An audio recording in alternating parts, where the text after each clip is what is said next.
He bought this item about 5 or 6 years ago at a garage sale. This 18th century Sino-Tibetan gilt bronze bodhisattva exemplifies Buddhist art. Bodhisattvas are enlightened beings who stay in rebirth to aid others' enlightenment. This gilded bronze figure showcases Tibetan and Chinese Buddhist metalwork. The figure's detailed garments and jewelry reflect exceptional craftsmanship. Uncover the elegance of this detailed sculpture. Very elaborate jewelry. You have the necklace there, the earrings, here around the upper arm, and again around the wrists and the ankles. The chignon, secured by a jeweled headdress, flows down the shoulders and arm. It retains its base plate, indicating that the sacred texts remain within the figure. The delicate artistry spoke volumes as the appraiser valued the item. So at auction, I would say the value here would be $7,000 to $10,000 at auction. Okay. All right. That's good. Thank you. On display is an extraordinary piece of motorsport memorabilia, a historic racing flag. At the end of the 1958 race, 31 of the 33 drivers signed this flag, making it a truly special artifact. This flag was signed by 31 of the 33 drivers in 1958 at the conclusion of the race. Jimmy Bryan, a name synonymous with racing excellence, emerged victorious in this event. Interestingly, the signatures on this flag, including Pat O'Connor's, were gathered before the race, and yet Jimmy Bryan's signature is prominently positioned in the center, almost prophetically. As we have Pat O'Connor's signature here. The only thing we can't figure out between any of us is how Jimmy Bryan managed to save the center logo for himself. Yeah. In addition to the drivers, 18 other individuals connected to the racing world have also signed this flag. To this day, I don't know. Maybe there's a listener out there that can explain why Jimmy Bryant got to sign the center spot. He was the winner, and it had to have taken place after the race. Through his father's work, the guest had the opportunity to meet and connect with numerous drivers. And we've looked and we don't see Jimmy Bryan in another spot. No. Sometimes what we'll see is we'll see the driver who wins on another spot and then again in that center position after they've won. The guest acquired the extraordinary flag at an estate sale held by an auction company. Racing dignitaries, former winners. So you've got 31 plus 18. That's the number of signatures that are on this flag. And as far as I know, it's the only flag of its sort. As a rare and significant piece of sports memorabilia, this exceptional flag holds tremendous value. I would put a value on this piece for insurance purposes of $10,000.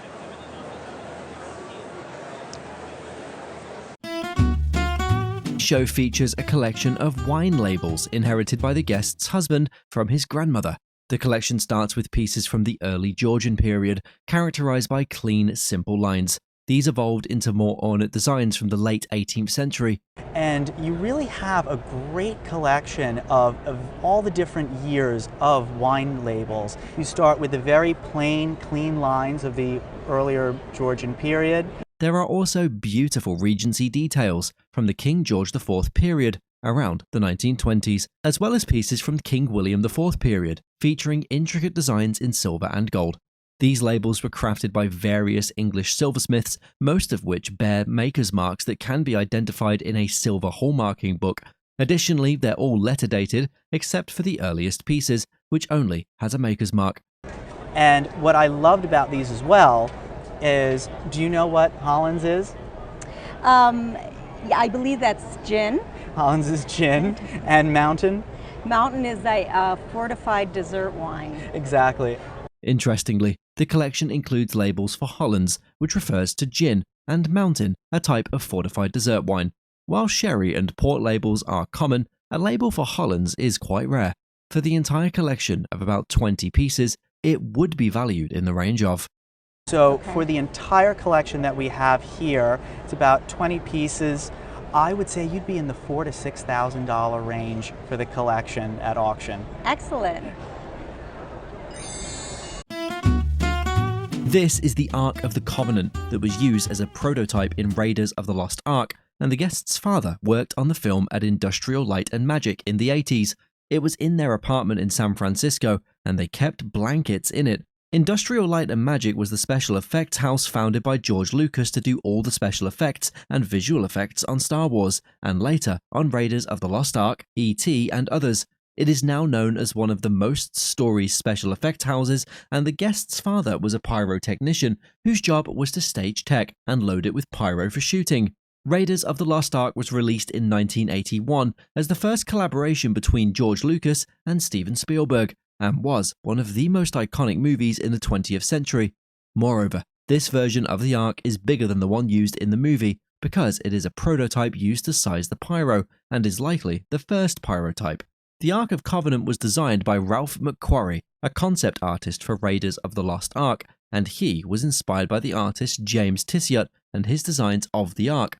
The Ark is a thrown-together movie prop using a hot melt glue gun for the designs, and the trim is made from picture frames. However, the tops are made of trophies, and the original Ark is in the Lucasfilm archives at Skywalker Ranch. Therefore, this inspiring piece is the closest anyone can get to owning the Ark of the Covenant from the iconic movie, and an auction estimate would be. And we estimate at auction a very conservative value of $80,000 to $120,000. Wow.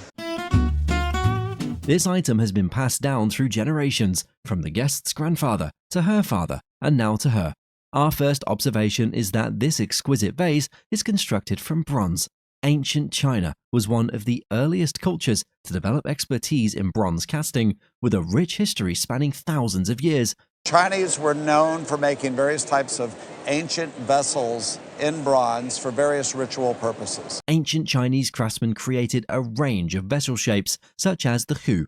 During the 2nd century BC to the 2nd century AD, would have handles that were stylized masks. Another key aspect of Chinese art we examine is the markings found on the underside. Really? And Nianzhi means made in the Great Ming in the period of the Xuande. Wow. So that's another. These markings often pay homage to earlier eras, even if the piece itself was not created during that time. Somewhere likely in the 19th century, and we have an honorific mark on something that is approximating the shape of an ancient Chinese bronze vessel. This lovely piece was produced for a high-status person with significant wealth, and its value now stands at. Well, what would you say if I said $25,000 to $40,000 at auction? Holy smoke. Really? Yes. Wow. That's great. While in Brazil, the guest found this captivating piece at an antique show, mistaking it for a Chinese game. Upon seeing the gems inside, he discovered it was a healing nécessaire and purchased it for $500. Upon closer inspection, a tiny signature can be found, revealing that it was crafted by Boucheron in Paris in 1884. Years later, during a visit to Paris, the owner shared it with Boucheron, who admired its beauty and confirmed it was a special order. Boucheron, founded in 1858, gained renown for its innovative designs. The piece boasts intricate details such as florets, a peony, and a fan. Turning it over reveals more surprises, like a tiny teapot. The sterling silver metalwork is meticulously hand-pierced and engraved. This level of craftsmanship is typical of Boucheron's work on women's nécessaires. Opening it reveals compartments for gemstones like amethyst and crystal. Amethyst is known for its calming effect, while crystal can dispel negative energy. You put the crystal or the stone of your choice. Let's say right now you want to be calmed. You put the amethyst here. The device's rims bear the signature Boucheron Paris. It's likely this was a custom creation tailored to a specific client's needs. At auction today, such a piece could fetch $10,000 to $12,000. Very good. That sounds great. Current value of this exquisite jewelry ranges from $10,000 to $15,000. Interesting. But I'm more delighted to find the history of it. The guest bought this Russian Imperial Regimental Jaton in a pawn shop at the price of $1,000. The Russian Imperial Regimental Jaton captures the essence of the empire's military history and culture in the early 20th century. Jetons like this were like military membership tokens given to soldiers to represent their unit and service. This Jaton resembles a sabretache, the pouch cavalry officers wore on their left side while riding. Jaton's awfully intricately melded symbols of the regiment, the empire, and the monarch. At its center, the monogram of Nicholas II, Russia's final Tsar, gleams atop a deep red guilloche enamel. The back of the Jaton, belonging to a light cavalry brigade, bears the Cyrillic inscription of a gentleman named Shevich. The pouch is intriguing because, like a regular one, it opens up. It doubles as a wearable locket. Owning a Russian Imperial Regimental Jaton from this period connects you to the era's military and social upheavals. With precision and expertise, the appraiser valued the item, a Russian Imperial Regimental Jaton. $12,000 today. Interesting. So I'm more delighted to find the history. The guest brought a guitar belonging to his son, who passed away in 1999 and had a passion for music and guitars. The guest's son likely purchased the guitar for around $2,000, but the exact origin was unknown. The guest had learned to play the guitar himself to honor his son's passion. The appraiser examined the guitar and found that the neck was an original Fender Broadcaster neck from around 1950 or 51. However, the body was a reissue from Fender's vintage reissue series, likely made in the 1980s. Despite the mixed origins, the guitar was still functional and fine playing, with original parts including the pickups, wiring, and tuners. The appraiser's expert eye placed this guitar's value at $8,000 to $10,000 at retail. The guest's father was imprisoned for forgery and worked with two men who kidnapped Frank Sinatra Jr. Her father used to work for a priest who wrote a letter to Frank Sinatra on behalf of those two men, and this was the 6-page rebuttal that was written back to the priest, which her dad somehow obtained as he worked for him. I believe. So he was magically happened to be there right when this letter is written about a really historic event that occurred in December of 1963. These two drug-addicted men kidnapped Frank Sinatra Jr. in December 1963 and asked for $240,000 in ransom. This letter is one of the best from Frank Sinatra because it demonstrates his strength, forcefulness, and personal perspective.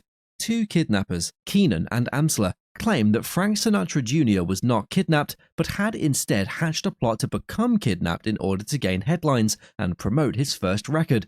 But Frank Sinatra Jr. wasn't guilty. Rather, and that story dogged the family and dogged Frank Sinatra Jr. for the rest of his life. There was a stigma. People still believe that he had something to do with it. Due to its personal content, this letter from Frank Sinatra is extremely valuable. And the most poignant thing in this entire letter, Frank Sinatra was a devout Catholic. And he's writing to the chaplain saying, how dare you, the embarrassment that this has caused to my family. Previously, the guest had the opportunity to sell it for $8,000 to $12,000. The current value of the letter is estimated to be, at auction, an estimate of $20,000 to $30,000. And I really would not be surprised if it definitely exceeded that. I know we always like to set relatively conservative estimates at auction. This lithograph was found in the guest's parents' garage, tucked behind a bunch of boxes. My parents' garage about 5 years ago, tucked away behind a bunch of boxes. At first I had no idea what it was, but it seemed relatively significant, so I pulled it out and... It's a lithograph by Salvador Dali, who was a Spanish surrealist artist renowned for his technical skill, precise draftsmanship, and the striking and bizarre images. Furthermore, this piece is a limited edition, numbered 150, and was created in 1965. The title of the lithograph is Drawers of Memory, which is based on an earlier sculpture and painting from 1936. The sculpture, titled Venus de Milo with Drawers, is a famous Greek statue altered by Dali to include drawers. The lithograph's title is Drawers of Memory. It's based on an earlier sculpture as well as an earlier painting that he had made in 1936. Wow, okay. So, the lithograph was later published by Sidney Lucas, who had a gallery in New York and worked with Dali in the mid-1960s. This piece is one of Dali's largest lithographs and a very well-known image that defined his career. Due to the rarity of this work, it would hold significant value at... I would put a replacement value on this at $30,000. Are you kidding me? Woo! Today's guest doesn't bring an antique to be appraised. Contrarily, we are taken aback on a lifetime of friendship between the guest's mother and Princess Elizabeth. My mother was 5 years old and she was playing in the gardens and this little girl came along. Imagine how it would feel being close to royalty without knowing that your best friend was destined to become the Queen of England. My mother was always meant to have been the only friend that she chose herself because she obviously wasn't a relation or the daughter of a friend or anything. This was the reality of Sonia Graham Hodgson. Their strong friendship is evident in the presents sent to Sonia by a young Queen Elizabeth. We also have photographs of Sonia and Elizabeth from when they were kids. So this is my mother here with the Queen, Princess Elizabeth as she was then, and Princess Margaret. For a friendship that lasted over 80 years and with royalty, this relationship was absolutely priceless. Exhibited on the show is a pair of point puffy glass shades, originally belonging to the guest's great aunt. It originally belonged to a great aunt in Baltimore, Maryland. After her death, or about the time of her death, it was given to my grandmother. It bears a great mark from the Pairpoint Company, dated 1907. What's remarkable about it is its vibrant, colourful design, which gives it real personality. The Pairpoint Company was known for creating these puffy lamps during the first quarter of the 20th century. The base of the lamp has a somewhat Rococo French look, which adds to its charm, though it seems a bit older. It's got a very sort of Rococo French-looking base to it. I see. And you've got a little putti, and he's holding up the shade, and it's lost its finish. Interestingly, there's no marking on the bottom of the base, which is unusual since Pairpoint typically marks their bases. Stylistically, the base is very French, likely late 18th century, and probably made in the 19th century. The puffy shade, while wonderful, doesn't quite match the base, suggesting they were paired together at some point. Given the fact that there's quite a mismatch in the design of this item, the value would be estimated at. Being that the puffy shade does not match the base, right, that would be about $1,500 to $2,000 at auction. Silver is typically the first thing that comes to mind when people hear the name Gorham. However, in 1905, Gorham expanded into leaded shades with a studio in Providence, Rhode Island. Gorham is a renowned American manufacturer of silverware and other metalwork founded in 1831 by Jabez Gorham in Providence, Rhode Island. The company is known for producing high-quality silver and sterling silver products, including tableware, decorative items, and jewelry. The lamp is characteristic of Gorham's signature form. Today, Gorham is part of the Lenox Corporation. Given its remarkable condition and heritage, this lamp is a rare find, and it would be worth. This lamp, I would estimate for an auction valuation, $10,000 to $15,000. Well, that's what I was hoping to hear. Gorham continues to be a respected brand in the silverware and home decor industries. The table was her great-great-grandfather's and later passed down from her mother. This inlaid Baltimore Pembrook table, circa 1795, showcases American federal design. The Pembrook table was a small, versatile piece for dining or parlors. It features drop leaves for early expansion and space saving. A rare design elevates this antique. The table is from the 1790s. Okay, wow. And it was made in Baltimore. And it predates your great-great-grandfather's owning it. And the form is called a Pembrook table. They were made everywhere, but the Pembrook form... The inlay showcases delicate floral motifs on the legs, enhancing its elegance. The table's mahogany veneer and smooth finish reflect neoclassical federal design. The piece is from Levintar's school, active in Baltimore from 1794 to 1821. Its refined craftsmanship impressed, and the appraiser valued the item. An auction estimate of $20,000 to $30,000. That is amazing. I have to be real careful with it. We have in front of us a magnificently crafted pocket watch. The guest's father used to carry it with him during his time on the railroad. He bought the impressive watch in 1946. Railroad workers were required to carry a watch of a certain standard. This timepiece is of exceptional quality, suitable for railroad personnel. The timepiece boasts a 21 dual ball caliber with 6 position accuracy. Its condition is remarkably pristine considering its years. Taking into account its condition and exceptional quality, The estimated value of this pocket watch is... A watch like this probably retails for about $1,000 to $1,500. Wow, nice. This piece had always been in the family, known as the brain lamp in their grandmother's home. This 1910 Tiffany Studios lamp showcases Louis Tiffany's renowned craftsmanship. Tiffany Studios was renowned for its stained glass lamps, iconic in the Art Nouveau movement. A remarkable find with a prestigious origin. This is actually a turtleback tile iridescent glass. Okay. And the glass is thinner than you would see in other items of bigger form. This floor lamp has a bronze base with an elegant organic tripod design.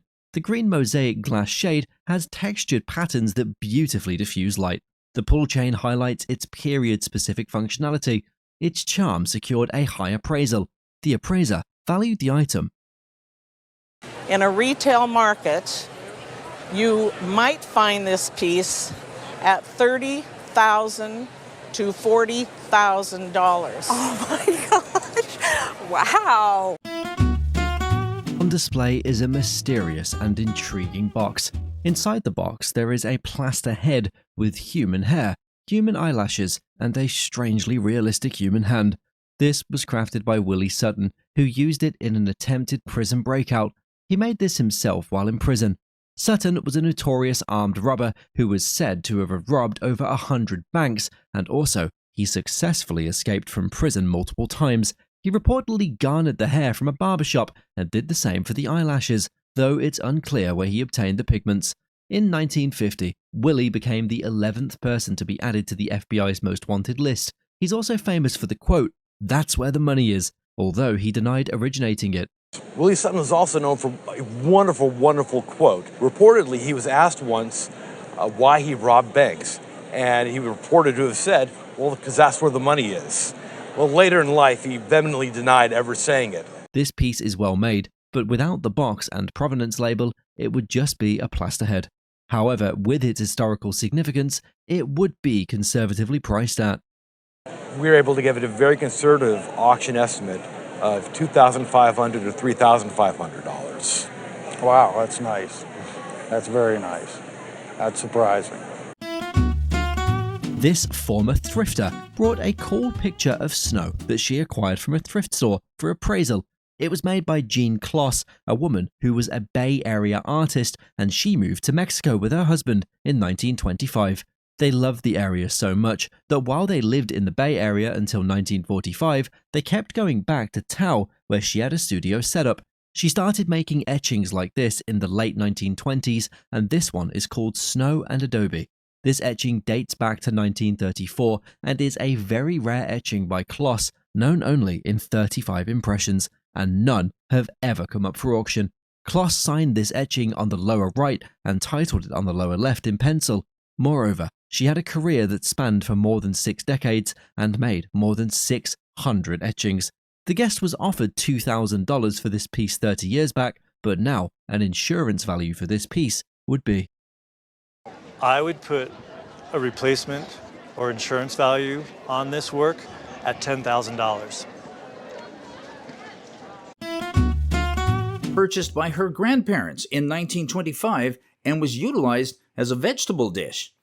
The piece is attributed to Everardus Bogardus, a New York silversmith of Dutch descent who operated in the late 17th century. Turning it over, the mark reveals E. Bogardus in full, a departure from his usual EB initials. Silver basins like this often held ceremonial significance, such as for baptisms, implying historical importance. Silver was popular for luxury and ceremonial items due to its value, durability, and malleability, allowing intricate detailing. It offers insights into the religious and social practices of Dutch settlers in colonial America. The piece's plain form is typical of its period, prioritizing functionality over ornamentation. Overall, the basin was a cherished and versatile object embodying religious devotion and cultural significance in colonial New York. Amidst its rich history, the appraiser valued the item $4,000 to $6,000 on it now. All right, great. This guest's grandfather brought back this doll from Germany, and it has been in their family ever since. So we don't know whether he purchased it or somebody gave it to him. We just don't know the history of it. Okay. It's a World War I German soldier doll made by the Stif Doll Company around 1915. The doll is made of wool felt and has leather boots on its feet. On the soles of the boots are Stif buttons with center seams, a trademark of Stif. On the back of the doll, there is a very detailed backpack with all of its parts still intact. The doll has a pair of glass eyes and wears a belt with a small ammunition box. There is some cellophane tape on the doll's forehead and near its jaw, which was used to patch some wear. Given that its accessories are still intact, this doll, even with minor wear, would still be worth. Would retail between, I would say, about $1,800 and about $2,200. My goodness. The guest brought a pocket watch to the show that she purchased several months ago at a garage sale. I asked the guy if he had any jewelry, and he told me he has a gold watch and he'll sell it to me if the price will be right. This watch was made by the Waltham Watch Company in 1880. It's made of 18-karat gold, and the outside of the case features multicolored gold. Additionally, there's an engraving of a bird and flowers adorning the watch's case. The watch also has a simple dial with its hands still intact. Interestingly, while the case of the watch is American, it was made for the English market, as indicated by the English import marks on the inside of the case. Among collectors, pieces like this are highly collectible, and this watch has also been well preserved over the years. At auction, considering the gold quality of the watch and the craftsmanship of its maker, it would be valued at between $1,600 and $2,000. Oh, wow. Oh, that's wonderful. That's wonderful. What we have here is a pair of pre-Columbian gold pendants from Central America. And this one, I believe, is from Panama in a place called Veraguas. This one is Diquí from Costa Rica. The guest received the two items from her father, who used to be a traveler. These pendants both feature fantastic imagery, including depictions of an eagle, crocodiles, and snakes. Additionally, the two pieces date back to between 1000 AD and 1500 AD. During the period when these pendants were made, they would have been worn by very important figures. Probably shamans would have worn these, or important individuals in the culture. They were definitely status symbols, and you wouldn't have... The skillfulness of their maker is exemplified when looking at the side profiles of these pendants. Considering their age, these pendants are in excellent condition. This pair of pendants has rich gold qualities and exemplifies the craftsmanship of the era in which they were made. It's no surprise that they are worth. This one is in the $8,000 to $10,000 range, and this one is in the $12,000 to $18,000. It's a good day, isn't it? Yeah, it's so exciting. Well, it's exciting that you brought them in, and we thank you for that. Thank you. All right. A 19th century Chinese Cloisonne enamel vessel was brought in for appraisal. This ornate vessel imitates a 12th to 10th century BC burial piece used in ancient funerary rites. Such vessels were buried with the deceased, containing food meant to nourish them in the afterlife. Cloisonne is a decorative art technique where enamel is applied within wire partitions on metal objects, creating intricate designs. This method, prized in Chinese art, flourished during the Ming and Qing dynasties, boosting the vessel's historical value. The family believed it was a ceremony urn, likely to keep it away from a curious child. However, its true historical context reveals its role as a significant artifact in ancient Chinese burial customs. Currently, at auction, this vessel is valued at approximately. It's worth about $3,000 to $5,000 at auction. Oh, wonderful. Exhibited on the show today is a collection of space toys found by the guest in his aunt's storage. And left you this junk. Well, this was under a bunch of junk. Okay. And I uncovered it, kind of. Some of these toys were made by a company called TN, while others were made by the Showa Company, both based in Japan. These toys are characterized into two types: space astronauts and space robots. What makes these toys even more interesting is that they all come in their original boxes. The robot in this collection is called Robbie the Robot, based on the character from the Forbidden Planet. There are some parts missing from two of the robot toys, which could decrease their value. Additionally, although there is minor wear observable, they've never been played with or used. we can expect these Japanese toys, with their boxes intact, to each sell for. Selling at auction for $2,000 to $3,000 a piece. Wow. Each one of these. I have dinner. You have dinner. You can go, I think you can have a few dinners. Okay. A stunning discovery was made when a print was found in the guest's parents' home after they moved out. My aunt gave me this one here, and she told me, you take good care of it because I know it is valuable. One print was identified as an etching by Samuel Margulies, renowned for his 1930s and 1940s New York City views. This particular work depicts a bucolic New England winter landscape and features Margulies' distinct signature. Another print is a lithograph by Grant Wood, a prominent American regionalist artist from the same era. Both prints were published by Associated American Artists in New York, each limited to an edition of 250. Grant Wood's lithograph is valued highly due to his significant status as a prominent American regionalist artist. Additionally, the presence of horses in the artwork appeals to collectors of regionalist art. A combined value of the two prints is estimated to be between. It would likely bring between $6,000 and $9,000 at auction. Really? And I would actually put a replacement value on this of somewhere around $18,000 to $20,000. So. Oh my golly. An antique globe, passed down to the guest from great-grandfathers, was evaluated for historical value. Dating back to the 1830s, the globe is identified as a creation of Newton & Son, London. Not having Antarctica on the map confirms the globe's correct dating. Antarctica was not officially discovered until the early 20th century, making its emission a key indicator of the globe's age. The maker's mark and the design firmly established the globe in the 19th century, highlighting the cartographic knowledge of the period. Given its historical value and the craftsmanship of Newton & Son, the globe holds considerable interest for collectors. This piece offers a unique window into 19th century cartography and enhances the family's historical collection. At auction, it is estimated to be worth between. I would think you're between $1,500 and $2,500. Oh, that's fantastic. What we have here today is a stunning miniature sculpture. The guest, who owns a doll shop, acquired this lovely piece from someone who mistakenly identified it as a doll. And I looked at it, and it was really interesting, and the lady offered it to me for $100. I thought about it, and I said, how about $80? And she said, okay, so I purchased it. This piece is authenticated by the initials DCF, indicating that it's a remarkable work by the iconic sculptor Daniel Chester French. Daniel Chester French was an American sculptor, best known for his iconic and influential works of art. In this country, he was born in 1850, and when he was a very young man, he had this important commission. He did the sculpture of the Minuteman that's in Concord, Massachusetts. He was a prolific artist, creating over 100 sculptures during his career, and was also a member of the National Academy of Design and the American Academy of Arts and Letters. What makes this piece particularly intriguing is its depiction of a female nude, a departure from French's usual subject matter.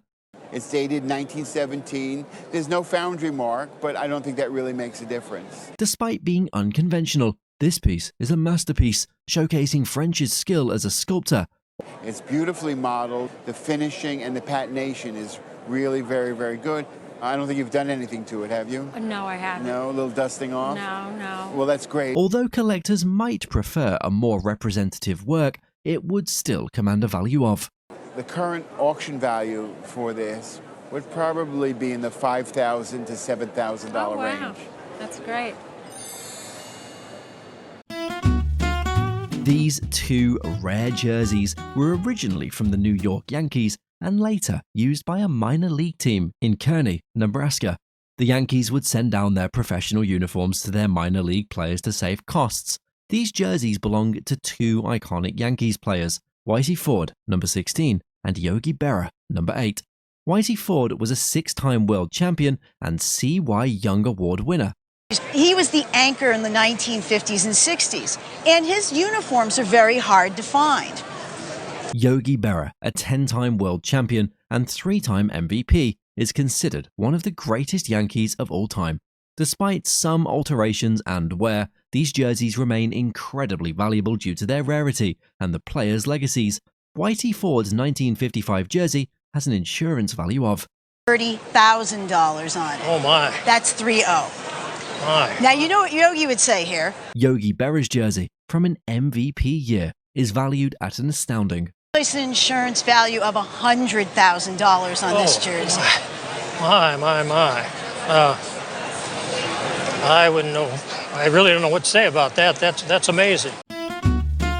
This unique sign was discovered by the owner at an antique store in Rosendale, New York, and purchased for just $20. It wasn't until later, after reading Pete Seeger's book, that the owner realized the historical significance of the Peekskill drive-in sign.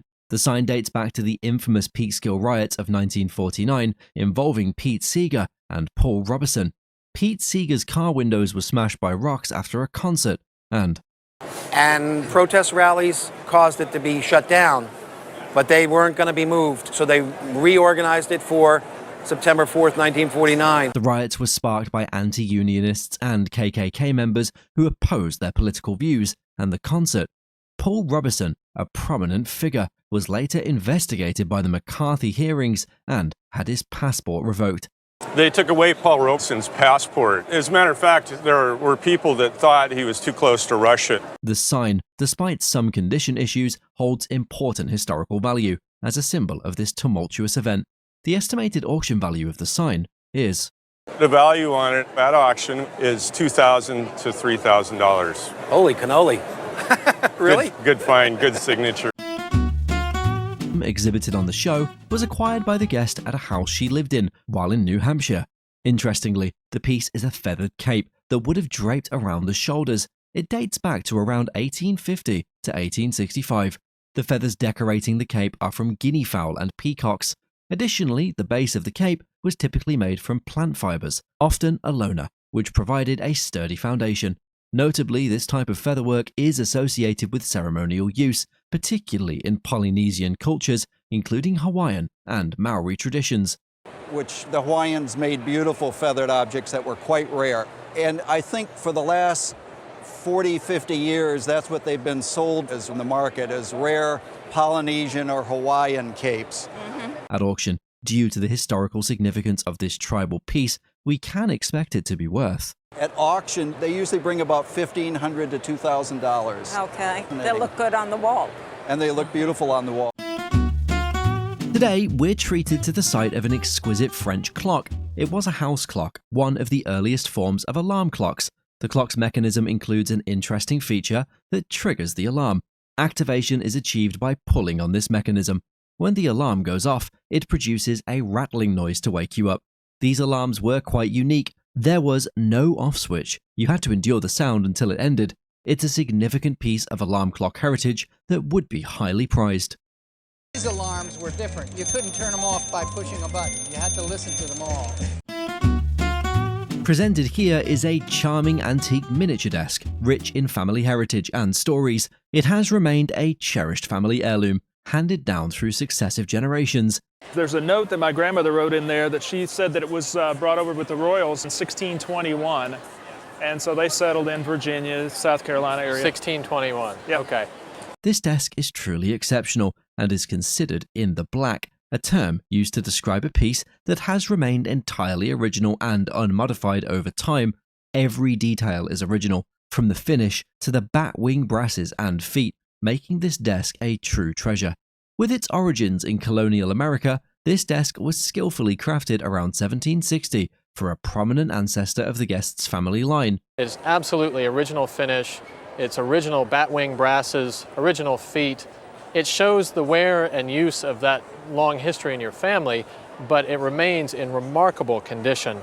Crafted from rich walnut timber, this desk features white pine as its secondary wood, showcasing a harmonious blend of textures, a symbol of tradition and heritage. This desk has been a silent observer to the guest's family history, its drawers and surfaces holding secrets, stories, and relics from the mid-18th century to the present day.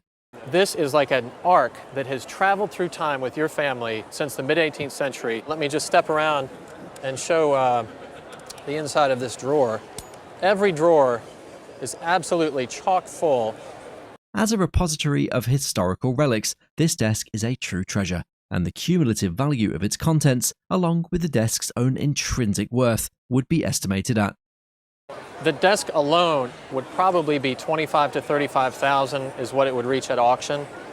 The Confederate bills may be at $50 a piece, some more and some less. It just adds and adds and adds to itself. So thank you so much for bringing it in. Thank you. Displayed before us is a resplendent and colourful scroll with an extraordinary provenance. The guest's mother-in-law purchased this exceptional scroll as a savvy investment, which later passed to the guest's husband. I have no idea when she bought it. I'm guessing it was somewhere in the 70s. There was a little note that said it was kind of a Chinese honor scroll. When rolled, it's just 3 inches in diameter and a foot long, but unfurled, it stretches to an impressive 25 feet. The unique dimensions and coloration of this scroll are characteristic of an imperial proclamation. So it was something that the emperor did to proclaim either, generally you find it when they're trying to promulgate information about a law or some decree. This scroll was made to recognize and honor a specific person's achievements. These pieces feature exquisite coloration and are made using the Casey technique of tapestry weaving. Multiple colors, often woven with gold thread, incorporating dragons and clouds, and there's the phoenix and all types of animals. This piece is dated to the early years of the Jiaqing Emperor's reign, specifically around 1795 to 1796. And if we are open to this in its entirety, you would also see imperial seals to indicate that this was an official document. The value is influenced by the importance of the person receiving the honor and the significance of the occasion. I would say a conservative figure would be $6,000 to $8,000 at auction. Wow. If it's sold for $20,000, would I be surprised? Absolutely not. Wow. Today's show features a throwback to an appraiser's first antique show in Philadelphia. He recalls seeing a lady in line, holding a very fine Charles Rolfe's mahogany chair. I look up the line and I see this lady holding this chair. She's holding it like a rifle and it's kind of sticking out the end, and I look at that chair and I think, holy cow. On the back of the chair, there's a Mark R with a vertical saw, indicating it was made by the famous arts and crafts furniture maker, Charles Rolfe's. Charles Rolfe's was an American actor, stove designer, and furniture maker who was seen as a very eccentric man. Unlike many other arts and crafts makers, he worked solely in his studio with only an apprentice. One thing about this chair is how it beautifully blurs the boundaries between furniture and art, capturing the essence of the arts and crafts movement. At the time of its manufacturing, this chair was valued between $80,000 and $120,000 at auction. In addition, only 4 of these chairs are known to exist in America, and this was one of them. However, in this present era, the chair was later sold at auction for a significant price, exceeding expectations. This chair is worth between $80,000 and $120,000 at auction. You're kidding. I am not kidding. I'm not kidding. That's unbelievable. Yeah. Absolutely unbelievable. Congratulations, a fantastic chair. This furniture was purchased from a local antique shop in England for £15, which is equivalent for $25 or $50. It is a Victorian Oak Sideboard made in the late 19th century, when Queen Victoria was in mourning for her husband. Victoria ascended the throne in 1832 and is the longest reigning monarch in history, and this piece is one of the dark pieces of oak furniture that was made during her time of mourning. The bright yellow colour that normal oak furniture is known for was made darker for this piece, mimicking the furniture that would have been found in medieval England. Furthermore, this furniture is handmade, and when you move to the chests, there are beautiful columns in front. The columns are called bally twist in England, and they are copies of ceremonial columns found in the Vatican. If this piece came up at auction, it would sell in the range of. I would say if we saw this at auction, we might be estimating it in the $2,000 to $3,000 range. Okay, that's kind of what I thought. Those are nice dolls. Yeah, they're lovely dolls and they're in lovely condition. When she was 16, her grandmother gave these dolls to her. This elegant figure is a French fashion doll, commonly referred to as a lady doll. This is a child doll, and it's made in Germany, specifically in the Sonnenberg area. Bru Sonnenberg Dolls and Clothes was a top French doll maker in the 19th century, known for quality dolls and elegant clothing. With her bisque head, glass eyes, and goat hair mohair wig, she wears her original clothes and jewelry, exuding timeless elegance. This little Sonnenberg doll has a wax-over papier-mâché face and composition hands with swivel joints.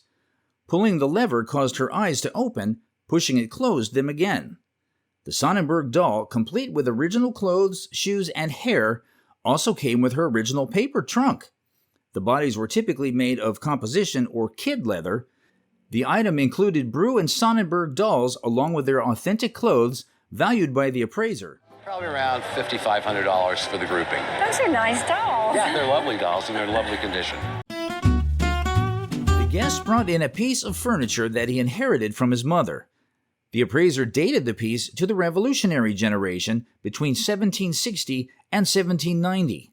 The piece was likely from northern New England, made of maple stained to resemble mahogany, with a New England white pine interior. However, the appraiser noted that it was a married piece, with top and bottom parts made at different times.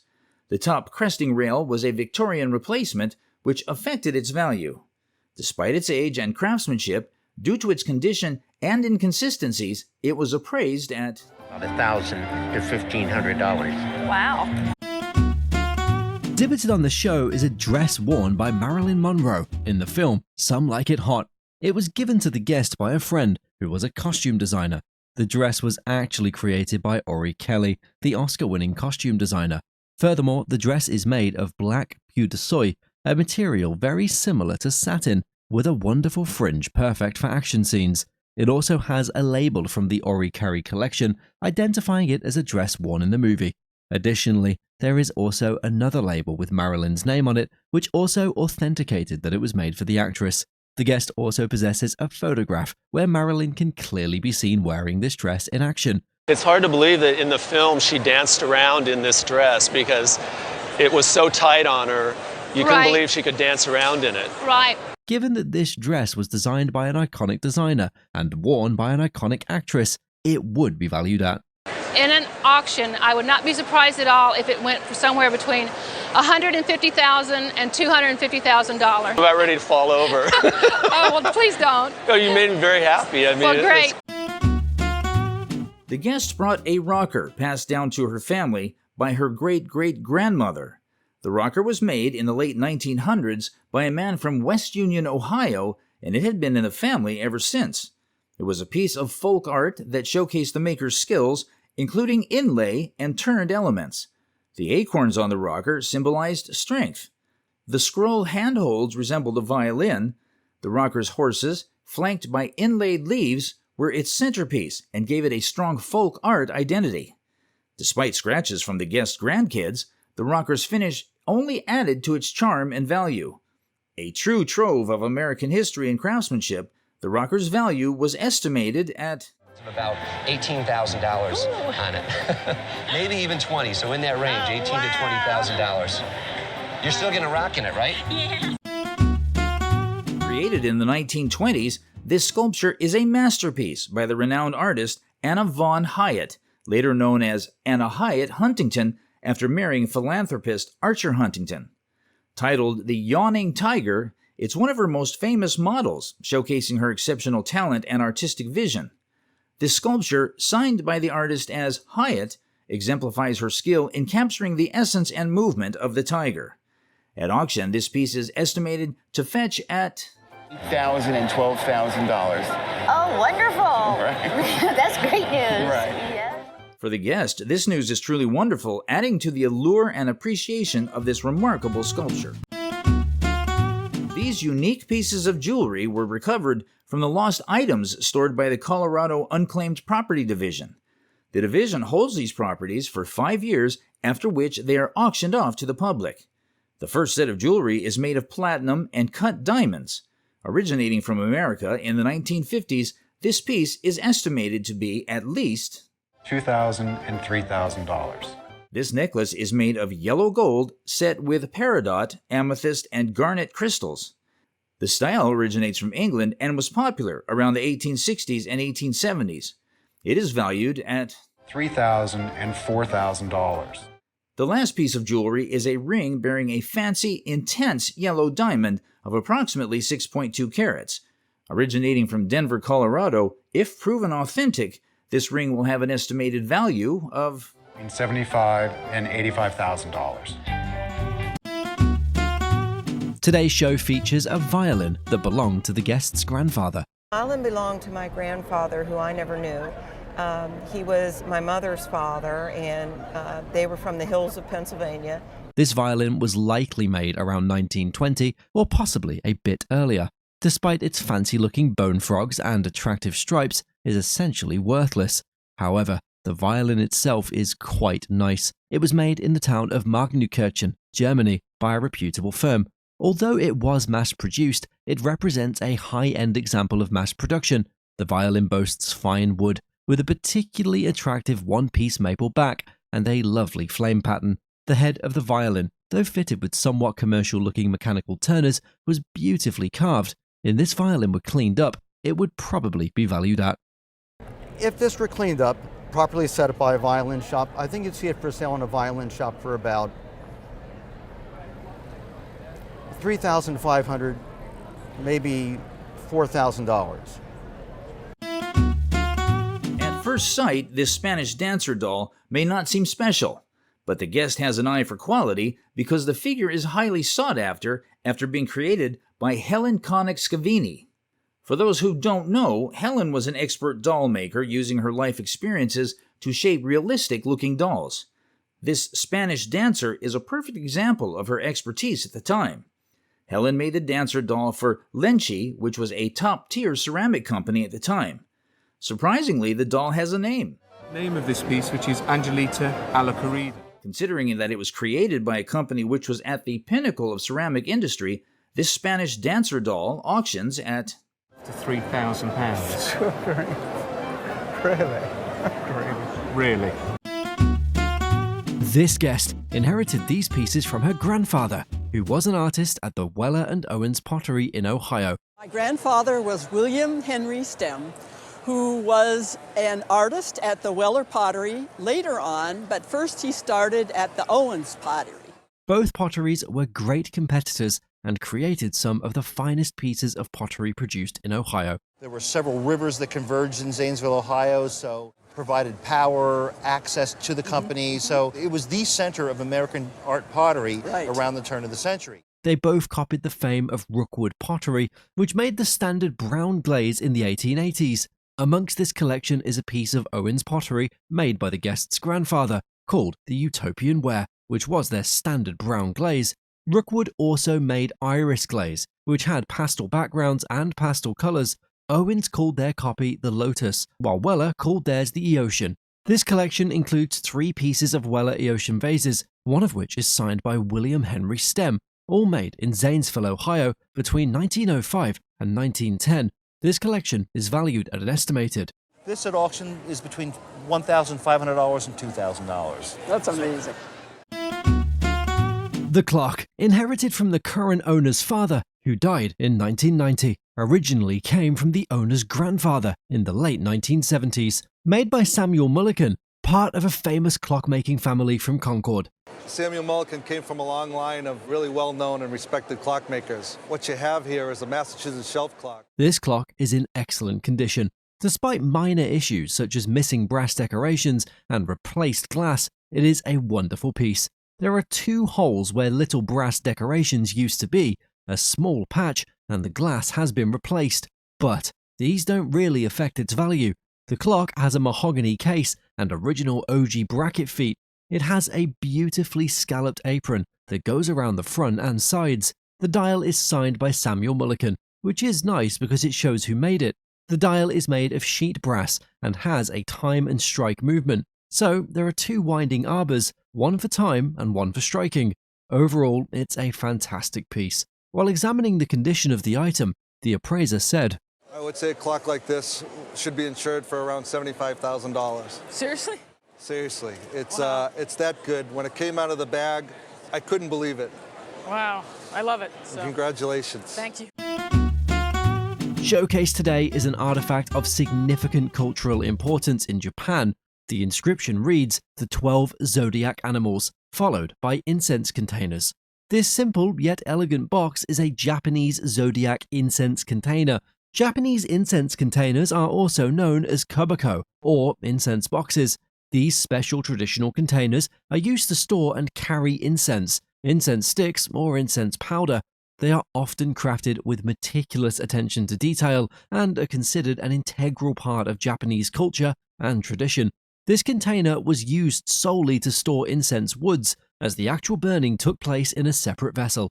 Originating from the mid-19th century, this exceptional piece could command an auction price of, auction purposes, I would say $6,000 to as much as $8,000. Really?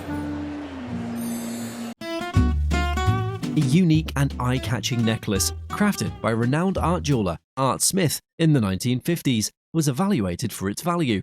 This silver necklace with quartz stones was bought by the guest's mother in the 1960s. And she bought it from the artist directly.